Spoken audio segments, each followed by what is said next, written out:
Welcome to class oxide CUET।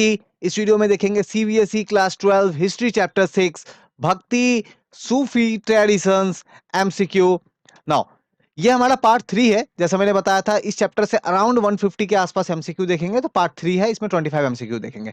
Now तो आपको correct बताना है। The Lingayat challenged the idea of caste and the pollution attributed to certain group by Brahmanas.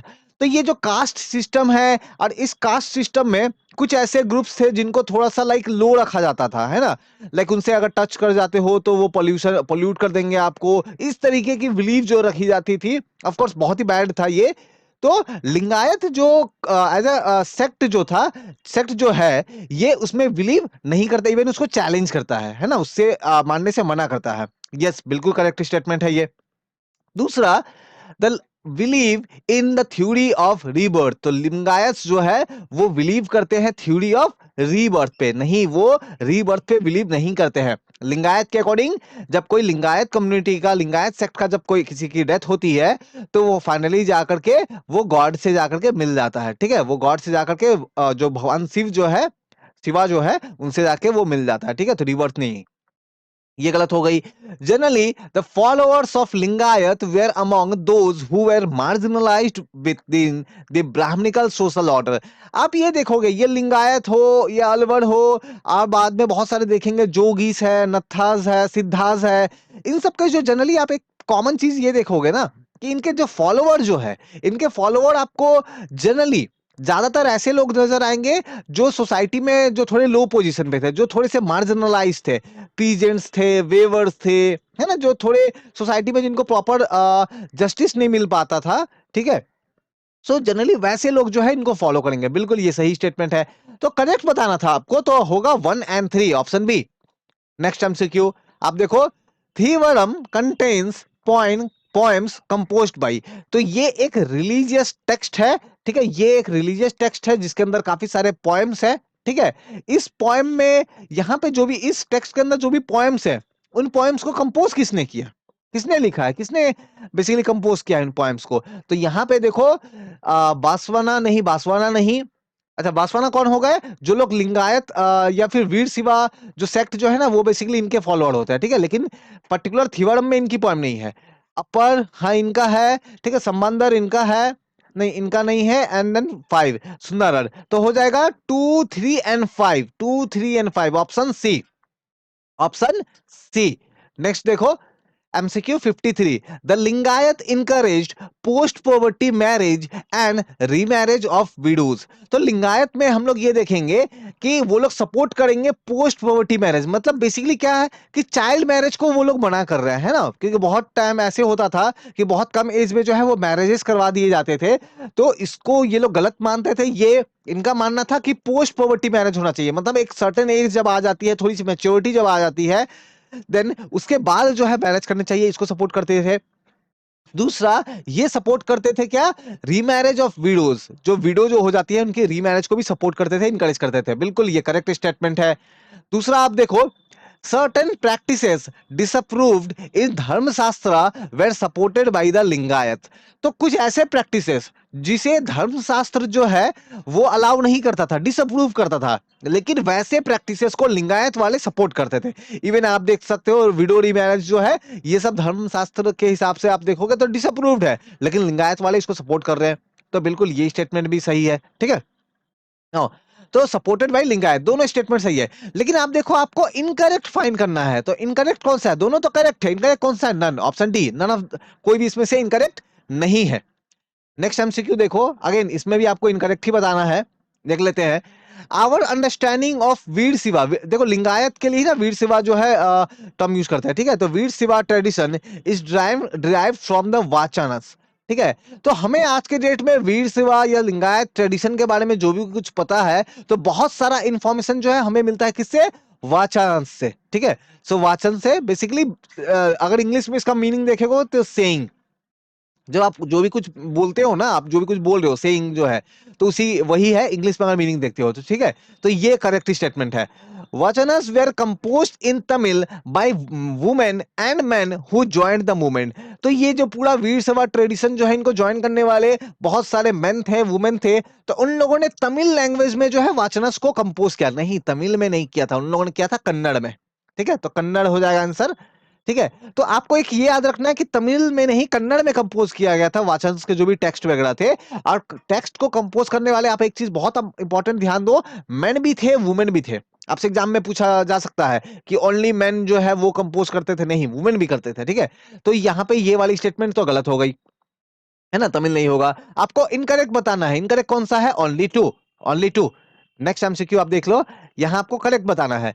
Many ideas of Tamil bhaktas were incorporated within Sanskrit tradition during bhakti phase. देखो, हम लोग ये देखेंगे भक्ति जो फेज जो चला, बेसिकली आप देख रहे हो 8th सेंचुरी के उसके बाद का टाइम पीरियड को जो आप देख रहे हो, तो जो तमिल एरियाज में जो अलवर, लिंगायत, नायकर्स, ये सब जो थे, है ना, तो इन ये जो भक्तास जो थे, ये जो उनको फॉलोअर्स जो थे, तो उनका अपना ट्रेडिशन जो है वो डेवलप हुआ। वो ट्रेडिशन धीरे धीरे तमिल एरिया से जो है हमारे कंट्री के दूसरे पार्ट में, आप बोल सकते हो नॉर्थ इंडिया में भी फैला। एंड नॉर्थ इंडिया में भी बहुत सारे उन ट्रेडिशंस को अपनाया गया। तो many ideas of Tamil bhaktas were incorporated, है ना, अपनाया गया within the Sanskrit tradition during the bhakti phase. क्योंकि संस्कृत ट्रेडिशन कौन सा, संस्कृत ट्रेडिशन कौन सा हो गया, जो वैदिक टाइम के बाद में जो पुरानिक फेज चल रहा था, है ना, जो पुरानिक फेज चल रहा था, तो उसे बोला गया संस्कृत फेज। तो Sanskrit phase plus Tamil phase, Sanskrit tradition plus Tamil bhaktas वाली जो ट्रेडिशन जो है भक्ति मूवमेंट की, तो ये दोनों का देखेंगे कि एक तरह से एक दूसरे को अपनाएंगे, आइडियाज को अपनाएंगे। बिल्कुल करेक्ट बात है ये। दूसरा देखो, Bhagavata Purana was composed due to integration of Kannada tradition with ideas of Tamil bhaktas. तो इसका एक अच्छा एग्जांपल मिलता है, अगर आप भागवत पुराण आप देखोगे ना, तो भागवत पुराण जो है ये एक अच्छा एग्जांपल है जहां पे तमिल भक्ताज की जो आइडियाज जो है वो प्लस कन्नड़ ट्रेडिशन, नहीं, संस्कृत ट्रेडिशन। ठीक है, संस्कृत ट्रेडिशन, तो संस्कृत ट्रेडिशन प्लस तमिल भक्तास की जो आइडिया है वो दोनों का कंपोजिशन का एक अच्छा एग्जांपल है भगवत पुराण। लेकिन यहाँ तो कन्नड़ लिखा है, गलत हो जाएगी ना, आपको करेक्ट बताना है, ओनली वन। नेक्स्ट एमसीक्यू आप देखो, डेवलपमेंट ऑफ ट्रेडिशन ऑफ भक्ति इन महाराष्ट्र स्टार्टेड अबाउट। तो महाराष्ट्र में जो भक्ति ट्रेडिशन जो है वो लगभग कौन सी टाइम पीरियड में स्टार्ट होगी, तो ये लगभग 13th सेंचुरी में स्टार्ट होती है। ठीक है, 13th सेंचुरी में स्टार्ट होगी। देखो, जो भी एमसीक्यू कर रहे हैं, कोई भी कंफ्यूजन हो तो डिस्क्रिप्शन में जो है वहां पे कुछ लिंक दिए गए हैं, आप डायरेक्टली मुझसे बात कर सकते हो। ठीक है, नाउ नेक्स्ट एमसीक्यू 57। तो 57 देख लेते हैं। During the bhakti phase in north India many deities were worship but not in the temples.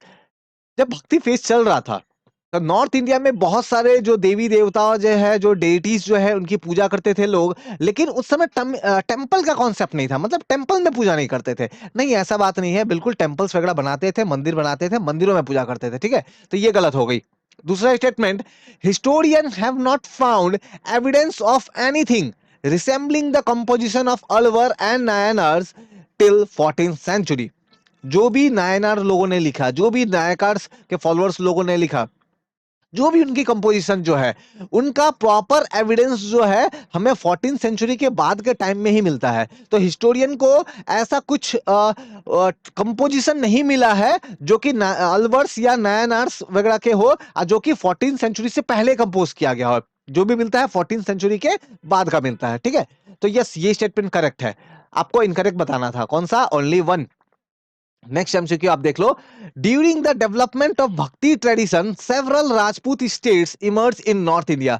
बिल्कुल ये सही बात है कि ये जो टाइम है, जो आपकी 12th सेंचुरी के टाइम जो है, वो सब आप देखोगे बहुत सारे राजपूत स्टेट्स जो है ये नॉर्थ इंडिया में जो है बिल्कुल आएंगे। ठीक है, नाउ तो ये बिल्कुल करेक्ट स्टेटमेंट है। नाउ इन दीज स्टेट्स ब्राह्मणा ऑक्यूपाइड पोजीशन ऑफ इंपॉर्टेंस। अब ये जो राजपूत जो स्टेट्स जो बनाए गए थे प्राइमरली नॉर्थ इंडिया में एंड नॉर्थ वेस्ट वाली पार्ट में, तो इन स्टेट्स में ये जो किंगडम छोटे छोटे बने थे राजपूत वाले, तो इन किंगडम्स में जो ब्राह्मण पीपल जो है उनका बहुत इंपॉर्टेंट प्लेस होता था। ठीक है, यस, बिल्कुल सही बात है, बिल्कुल ठीक है, बहुत इंपॉर्टेंट प्लेस होता था इनका। Now there seem to have been high attempt to challenge brahmana position directly during this phase। अब इस फेज में जो ब्राह्मण्स की जो बहुत ही इंपॉर्टेंट पोजीशन जो है, इसको बहुत ज्यादा चैलेंज किया जाएगा ये भक्ति फेज में। है ना, नॉर्थ इंडिया में। ऐसा बिल्कुल नहीं है। ब्राह्मण्स जो है वो बहुत ही स्ट्रांग होल्ड मेंटेन करते थे नॉर्थ इंडिया में, है ना, स्पेशली नॉर्थ इंडिया की बात कर रहे हैं, राजपूत स्टेट्स में। तो वहां पे ब्राह्मण्स को ना के बराबर चैलेंज मिलता था, ठीक है, या तो मिलता ही नहीं था या फिर लिटिल बिट लाइक ना के बराबर, ठीक है। तो ये गलत हो जाएगी ना, हाई अटेम्प्ट टू चैलेंज नहीं, very low attempt to challenge, very low otherwise no, little challenge, ठीक है। तो ये गलत हो गई ना, तो 1 and 2 ऑप्शन ए हो जाएगा आपकी आंसर, ठीक है, करेक्ट बताना था। नेक्स्ट एमसीक्यू देख लो, which religious leader did not function within the orthodox Brahmanical framework. तो हम लोग देखेंगे जो ब्राह्मणिकल फ्रेमवर्क है, जो ब्राह्मण्स का जो सिस्टम चला आ रहा था, है ना, काफी लंबे टाइम से, तो बाद में बहुत सारे ऐसे रिलीजियस लीडर्स होंगे जो कि इस सिस्टम को फॉलो नहीं करेंगे, अपना ट्रेडिशन फॉलो करेंगे। तो जैसे नाथ, नाथ याद रखना कोई एक पर्सन नहीं है, ये एक कम्युनिटी है, एक सेक्ट है। तो नाथ है, जोगीज है, सिद्धार्थ जो है, तो ये जो है वो ब्राह्मणिकल जो ऑर्थोडॉक्स, जो पुराना ब्राह्मणिकल परंपरा जो चला आ रहा था, उसमें से बहुत सारी चीजों को ये लोग एक्सेप्ट नहीं करेंगे। एंड दैट्स वाई बहुत सारे जो सोसाइटी के जो थोड़े से लो सोशल स्टेटस वाले जो पीपल है, वो सब इनके फॉलोवर बनेंगे। तो इनको बहुत सपोर्ट मिलेगा सोसाइटी के रिच वाले से नहीं, जो लोअर वाले जो है, पीजेंट्स, आर्टिसंस, वीवर्स, इन सब से जो है इनको सपोर्ट मिलेगा, ठीक है। तो यहां करेक्ट हो जाएगा ऑल, ऑल। नेक्स्ट देखो, find correct, many of religious leader come from artisanal group who were becoming increasingly important within the development of organized craft production। yes, बिल्कुल सही बात है। देखो बहुत सारे ये जो रिलीजियस लीडर आ रहे हैं ना, ये अलवर के, नायर्स के, जोगी, सिद्धार्थ, ये जो सब आ रहे हैं, तो इसमें से बहुत सारे लीडर्स जो है ना, वो ब्राह्मण से बिलोंग नहीं करते थे, वो आर्टिसनल ग्रुप से, मतलब पीजेंट्स वगैरह है, वो उनसे बिलोंग करते थे। दैट्स वाई इनको कॉमन पीपल का बहुत सपोर्ट मिलता था, ठीक है। और उनका पोजीशन डे बाय डे और ज्यादा इंप्रूव हो रहा था। इसके पीछे एक और रीजन था कि जो ऑर्गेनाइज्ड क्राफ्ट प्रोडक्शन हो रहे थे, है ना। पहले जो है गांवों में कोई 2-4% जो है काम कर रहा था, अब लोग मिल के मास स्केल में प्रोडक्शन कर रहे थे। लोग जो है एक्सपोर्ट के लिए प्रोडक्शन कर रहे थे, किन चीजों का, क्राफ्ट का, कपड़े बना रहा है कोई, वुड का कोई कुछ और बना रहा है। तो ये सब जो चीजें है जो है ना, ये सब इन सब रिलीजियस लीडर के डेवलपमेंट में सपोर्ट करेंगे, ठीक है। तो ये सही स्टेटमेंट है। Demand for such production grew with the emergence of new urban centres. Yes, ये जो लोग जो अलग अलग तरह के कंपोनेंट बना रहे हैं, क्राफ्ट बना रहे हैं ना, इनकी डिमांड जो है लगातार इंक्रीज होगी, क्योंकि धीरे धीरे अर्बनाइजेशन बढ़ेगा। बहुत सारी चीजें सेंट्रल एशिया, वेस्ट एशिया में एक्सपोर्ट भी किए जाएंगे। बिल्कुल ये सही बात है। करेक्ट कौन सा है, दोनों ही करेक्ट है, option C. Now next MCQ देख लो आप, assertion reason. After 13th century, the power of many Rajput states and the Brahmanas who were associated with these kingdoms declined. Now, देखो क्या है, 13th सेंचुरी से पहले तक जो है राजपूत स्टेट्स का बहुत ही प्रॉपर तरीके से सब कुछ चल रहा था। लेकिन 13th सेंचुरी के बाद होगा क्या कि इंडिया में जो है वो दिल्ली सल्तनत का एस्टेब्लिशमेंट होगा 13th सेंचुरी में, है ना।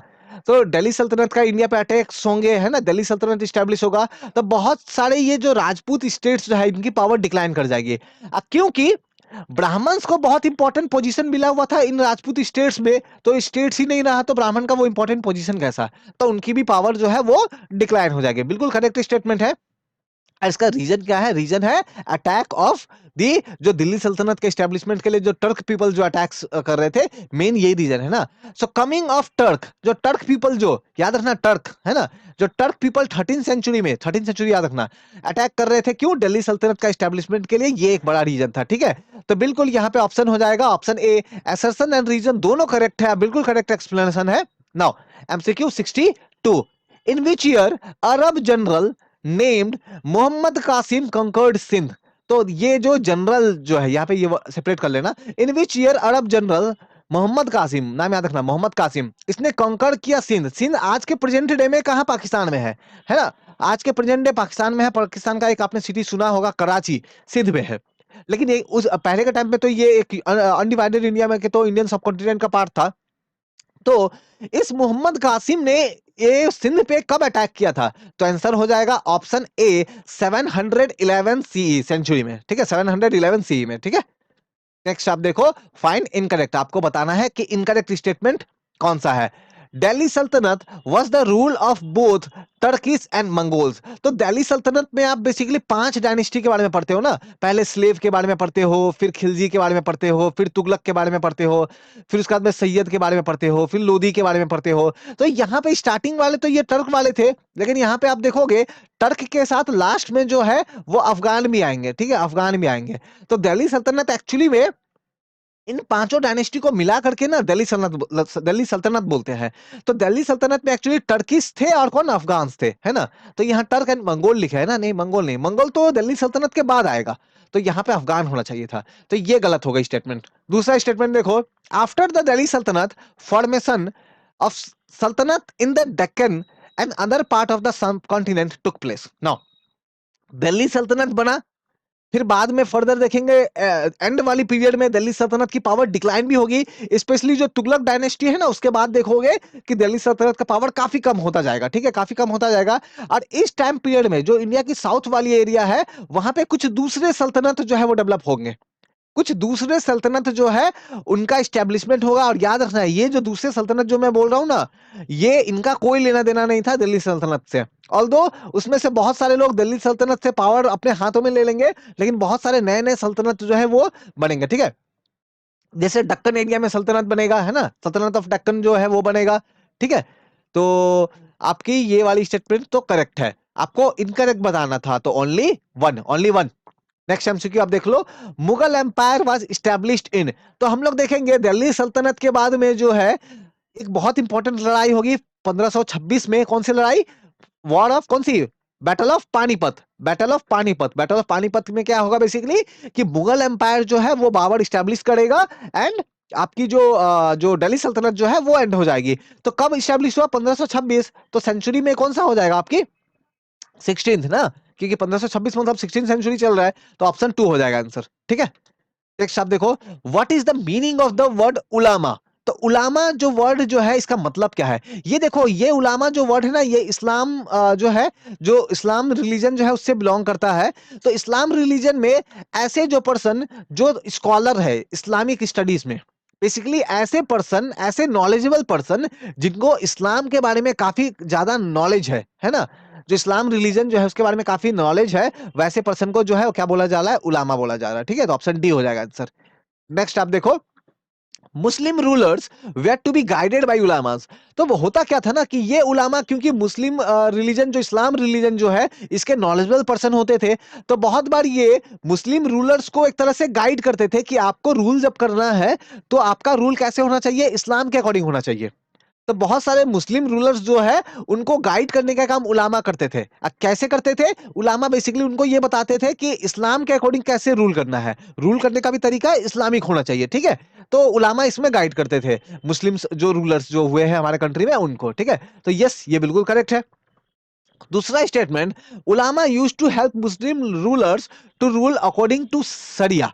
तो उस उलामा जो है वो हेल्प करते थे मुस्लिम रूलर्स को रूल करने में, है ना। और वो रूल कैसा होना चाहिए, according to Islamic law, according to Islamic law. तो इस्लामिक लॉ को ही सरिया बोलते हैं, ठीक है, सरिया जो है वो इस्लामिक लॉ है, तो सरिया, इस्लामिक लॉ को सरिया बोलते हैं, ठीक है। तो यस, ये भी स्टेटमेंट भी करेक्ट है। And ulama performs various religious and judicial and teaching functions. और ये उलामा जो है बहुत सारे, क्योंकि ये बहुत ही नॉलेजेबल होते पर्सन होते थे, ये इनको इस्लामिक रिलीजन के बारे में काफी कुछ पता होता था, तो बहुत सारे रिलीजियस एक्टिविटी, जुडिशियल एक्टिविटी या टीचिंग, ये सब ये लोग परफॉर्म करते थे। तो यहाँ all are correct, option D. Next MCQ देख लो, what is the meaning of the word zimmi, है ना। तो ये जिमी जो वर्ड जो है इसका मतलब क्या है। नो, यहाँ पे क्या है कि देखो, दुनिया के अलग अलग पार्ट में हम लोग देखेंगे कि मुस्लिम रूलर्स हुए, है ना, मुस्लिम रूलर्स हुए। और मान लो एक कंट्री है, एक कंट्री में मान लो 100 में से फॉर एग्जांपल 90 पीपल मुस्लिम्स है, ठीक है, और बाकी जो 10 है मान लो वो नॉन मुस्लिम है, वो नॉन मुस्लिम है। तो ये जो नॉन मुस्लिम पीपल जो है ना, इनके लिए टर्म यूज किया जा रहा है जिमी, इनके लिए टर्म यूज किया जा रहा है जब भी। और ये नॉन मुस्लिम पीपल को क्या कर रहे हैं, ये मुस्लिम रूलर क्या करेगा, उसे प्रोटेक्ट करेगा। ऑल्दो जो कंट्री है, जो रूल चल रहा है वो तो एक मुस्लिम लीडर का चल रहा है, मुस्लिम रूलर का चल रहा है, ज्यादातर पॉपुलेशन वो भी मुस्लिम रूलर वाले, मुस्लिम इस्लाम रिलीजन फॉलो करने वाली है। लेकिन जो लोग नॉन इस्लाम पीपल है, है ना, उनको प्रोटेक्ट करने का काम करेगा कौन, वो जो मुस्लिम रूलर है वो, और उन लोगों के लिए जो लोग प्रोटेक्ट हो रहे हैं, है ना, जिनको प्रोटेक्ट किया जा रहा है, उन लोगों के लिए टर्म यूज किया जाता है जिमी, तो प्रोटेक्टेड पीपल बाय मुस्लिम रूलर्स, ठीक है, ऑप्शन ए। देखो जो भी एमसीक्यू कर रहा है ये सारा आपकी एनसीईआरटी बेस्ड है ना, इसीलिए ये आपके आपके जो सीयूईटी एग्जाम है इसके साथ ही आपके क्लास 12 हिस्ट्री जो एग्जाम जो है वो दोनों में आपको बहुत हेल्प करेगा। बढ़ते हैं आगे। In India which community were not under the dhimmi category, ठीक है, तो इंडिया में कौन सी जो है वो कैटेगरी जो है कम्युनिटी जो है वो जिम्मी कैटेगरी, अच्छा सॉरी यहाँ पे नॉट नहीं होगा, वेल इसमें से नॉट काट दो यहाँ पे, ठीक है, sorry. In which in India which community were under the dhimmi category, तो जिम्मी कैटेगरी में कौन कौन आ जाएंगे, तो ऐसे लोग आ जाएंगे जिनको मुस्लिम रूलर्स प्रोटेक्ट कर रहे हैं और जो कि नॉन मुस्लिम है, तो नॉन मुस्लिम में ऑफ कोर्स मुस्लिम तो होगा नहीं, क्योंकि यहाँ पे ये जिम्मी किसके लिए यूज कर किया जा रहा है, ऐसे लोगों के लिए जो नॉन मुस्लिम है, तो जूविश क्रिश्चियन हिंदू, क्योंकि ये नॉन मुस्लिम है, अब मुस्लिम रूलर इनको प्रोटेक्ट करेंगे तो इनके लिए टर्म यूज किया जाएगा जिमी, ठीक है, तो 1 2 3 option A. Next next MCQ देख लो, व्हाट वाज जजिया, ठीक है, सो जजिया क्या है, अब देखो ये जो प्रोटेक्शन किया जाएगा, हम लोग देख रहे थे जिम्मी टर्म यूज किया जा रहा है ना, एंड जिम्मी टर्म में क्या बोल रहे हैं कि जो रिलीजन वाले हैं उनको प्रोटेक्ट किया जाएगा, अब प्रोटेक्ट किया जाएगा तो इसके लिए टैक्स लगाया जाता था उनके ऊपर में, है ना, जैसे फॉर एग्जांपल मान लो कोई हिंदू पीपल है ना, या फिर कोई जीविश पीपल है, तो मुस्लिम रूलर क्या करेगा, इसे प्रोटेक्ट करेगा, लेकिन प्रोटेक्ट करने के लिए ये इस पे इससे एक टैक्स लेगा, है ना, एक टैक्स लेगा, अब वो टैक्स ही है जिजिया, ठीक है, तो एक तरह का tax for protection, option C, tax for protection, ठीक है। नाउ 70 देख लो, व्हाट इज सरिया, सरिया क्या है, तो जस्ट मैंने थोड़ी देर पहले बताया कि जो इस्लामिक लॉ है ना, तो लॉ गवर्निंग मुस्लिम कम्युनिटी, तो जो मुस्लिम कम्युनिटी के जो लोग हैं उनको जो लॉ गवर्न करता है, जिस लॉ को वो लोग फॉलो करके चलते हैं, तो वो क्या है, वो है सरिया, ठीक है, सरिया इस्लामिक लॉ है बेसिकली, ठीक है, तो यहाँ पे क्या हो गया, ऑप्शन ए हो गया आंसर, ठीक है। नेक्स्ट एमसीक्यू देख लो, सरिया लॉ इज बेस्ड ऑन, तो ये जो मुस्लिम इस्लामिक जो लॉ है, जो सरिया जो है, ये बना कैसे, ये लॉ जो है ये किन चीजों पे बेस्ड है, तो ये सरिया लॉ है, ये सरिया लॉ बेस्ड है कुरान पे, ये सरिया लॉ बेस्ड है हदीस पे, and profit and tradition of profit, देखो प्रॉफिट ने अपने फॉलोअर्स को जो भी अच्छी बातें बताई, जो भी चीजें सिखाई, जो भी उसको फॉलोवर करने वाले बहुत सारे ट्रेडिशन एंड प्रैक्टिसेस डेवलप हो गए, उन सब चीजों पे बेस्ड है ये बेसिकली, है ना, तो कुरान हदीस एंड ट्रेडिशन ऑफ प्रॉफिट हो जाएगा, इन सब चीजों पे बेस्ड जो है वो है सरिया, जो है ये सरिया उस पे बेस्ड है, ठीक है, तो हो जाएगा आपका 2 3 एंड 4, 2 3 4 ऑप्शन सी ना। आपको याद रखना है सरिया और भी दो चीजों पे बेस्ड है, और भी दो चीज है, ठीक है, ये तीन तो है ही, और भी दो चीज है वो मैं आपको बताता हूं, वो दो चीजें क्या है, तो सबसे पहले ये क्वेश्चन कर लो फिर समझाता हूं। किया एंड इज्मा, किया एंड इज्मा, ये जो टर्म जो है ये कौन से रिलीजन से बेसिकली कौन से रिलीजन से बिलोंग करते हैं, अलवर लिंगायत हिंदुज्म इस्लाम, तो ये बिलोंग करते हैं इस्लाम से, ये बिलोंग करते हैं इस्लाम से। देखो हुआ क्या, जो इस्लामिक रिलीजन जब स्टार्ट हुई, अब वर्ल्ड के अलग अलग पार्ट में जब ये इस्लामिक रिलीजन जब फैला, तो जहां मान लो ये इस्लामिक रिलीजन किसी वर्ल्ड के किसी एक पार्ट में गया, अब उस पार्ट में ऑलरेडी कुछ ना कुछ ट्रेडिशन, कुछ प्रैक्टिसेस, कुछ रिलीजन वो तो ऑलरेडी प्रेजेंट होंगे ना, ऑलरेडी प्रेजेंट होंगे, तो जब यहाँ पे जब वो इस्लामिक लॉ आएगा, तो डेफिनेटली यहाँ के लोग ऑलरेडी एक रिलीजन को फॉलो कर रहे हैं, उनका सोशल, उनका अपना तरीका है, उनका अपना प्रैक्टिसेस है, और क्योंकि इस्लामिक लॉ भी आ गया है, तो एक तरीके का हमें थोड़ा बहुत कॉम्बिनेशन देखने को मिलेगा ना, कि यहाँ के लोग जो है कुछ अडॉप्ट करेंगे इस्लामिक लॉ से, थोड़ा बहुत अपना खुद का प्रैक्टिसेस को भी कंटिन्यू करेंगे, तो एक तरह का इंटीग्रेशन देखने को मिलेगा, ठीक है, तो उसी से ये टर्म बेसिकली ये किया एंड इज्मा जो है ये रिलेट करता है, ठीक है, किया एंड इज्मा जो है उन सब चीजों को से रिलेट करता है, तो इस्लाम है, ठीक है। नाउ नेक्स्ट देख लो MCQ 73, all those who practices Islam except dash pillar of faith in Islam, तो इस्लाम में टोटल 5 पिलर ऑफ फेथ की बात की जाती है, ठीक है, तो कितना होता है 5 पिलर ऑफ फेथ, 5, और ये 5 पिलर कौन कौन से हैं ये वीडियो के एंड में मैं आपको बताऊंगा, ठीक है, वीडियो के एंड में मैं बताऊंगा कि कौन कौन से ये 5 पिलर है, तो और दो एमसीक्यू का देख लेते हैं उसके बाद मैं बताता हूं आपको।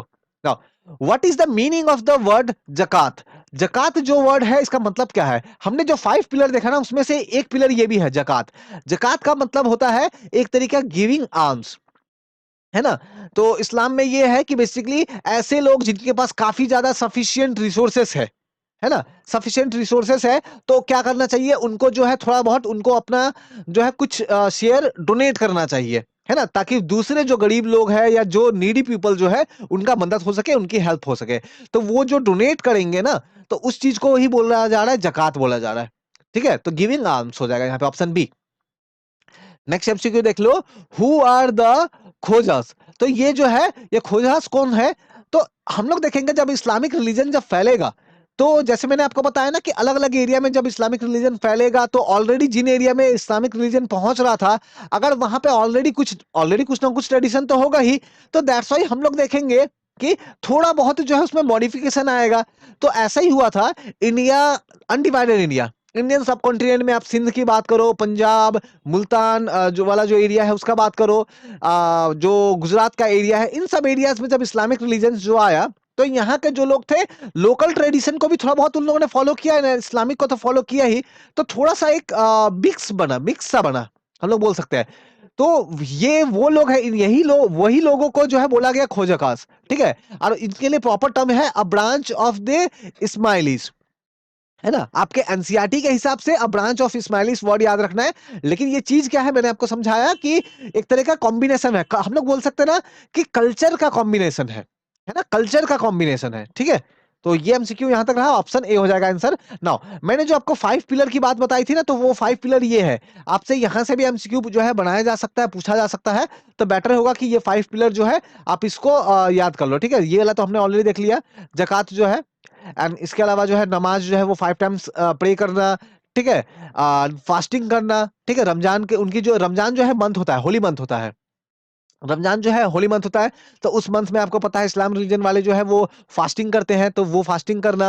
देन पिलग्रिमेज, जो अरब में आपको पता है ना कि अरब में मक्का सिटी जो है, मक्का जो सिटी जो है, वहां पे पिलग्रिमेज करना, उसको हज बोला जाता है। अब इनके लिए जो टर्म यूज किया जा रहा है, जैसे मक्का में हज करने, मक्का में पिलग्रिमेज जाओगे वहां पे, तो उसके लिए टर्म यूज करेंगे हज करना, है ना। आप आर्म्स दे रहे हो तो उसके लिए आ रहा है जकात, आप जो है फास्टिंग कर रहे हो तो स्वम। तो ये आप जो 5 टाइम प्रेयर जो कर रहे हो उसको बोला जा रहा है नमाज या फिर सलत। तो ये टर्म्स को याद रखना। ठीक है, इसके अलावा ये बिलीव करना कि सिर्फ एक ही गॉड है, दैट इज द अल्लाह। ठीक है, तो ये जो चीज आ गया, ये आ गया सहाहद। ठीक है, तो ये टर्म्स को आप बेटर होगा कि याद रखना, यहां से भी एमसीक्यू बनाया जा सकता है। ठीक है ना। तो हमने क्या करा, तो हमने आपके सीबीएसई क्लास 12 हिस्ट्री चैप्टर 6 भक्ति सूफी ट्रेडिशन एमसीक्यू से पार्ट 3 हमने कर लिया। अभी तक 75 एमसीक्यू हमने कवर किया है, और अराउंड हम लोग 150 एमसीक्यू देखेंगे। डिस्क्रिप्शन में लिंक है, आप कुछ भी आप कमेंट करना चाहते हो, बताना चाहते हो, तो मुझे आप वहां पे डायरेक्टली जुड़ सकते हो। Thank you.